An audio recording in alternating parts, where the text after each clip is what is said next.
Ooh, man, I think you came out firing, right? Like, I think this literally was reading this on the way in here, and the statements between the team and him, uh, it does seem like he's the scapegoat a bit. Feels like it. It does. It feels like it, and I mean, he says it in his comments about it already. He's saying, yeah, I accept responsibility, whatever that means, but there's a whole team involved in this, right? Like, it's not just a quarterback.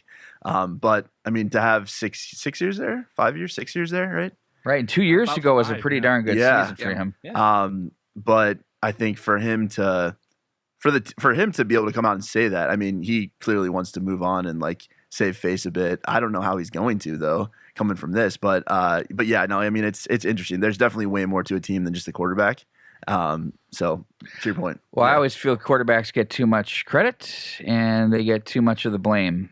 It's a little bit something in between. And like you look at the Giants, do they even have a running game? Like, does it exist? I mean, It hasn't been good. it's tough. You look at the Jets.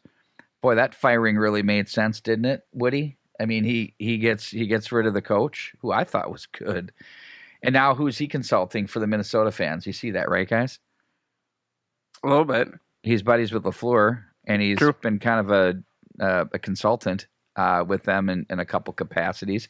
So he's going to. I think he's a great coach, and they were 2-3 when he's gone. They've been just absolutely horrific since he left. Yep. Is that the quarterback's fault? Is the culture of that team the quarterback's fault? Now they're blaming Rodgers. I mean, is it? I don't think it is completely. So I think it's interesting when you look at the league. So you got guys like Vrabel. Yep.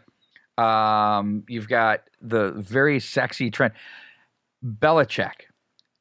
Don't want him to get a job. I don't want him to ever coach again. Why? Belichick's awesome. Never again. Just because he's so good on the Monday night cast with Peyton. Cue the. Let's hear it. Is that Let's hear it. Is that Yes. the 100%. with Peyton? 100%. There we go. It's so I good. read your It's mind. so good. Like is it's good. like I don't even. Is there even a traditional cast? I mean, he's so good. Like they don't even need. Boom. There it is. They don't even need to bring anybody else in. The knowledge bombs, the dryness. He handles those two guys beautifully. Like I don't want him to coach. I was thinking that last week, Quirky. Yeah, he's good on it. He's agree? good on it. Yeah, No. It's I love it. interesting though how much of a double sword it is with quarterbacks in the NFL.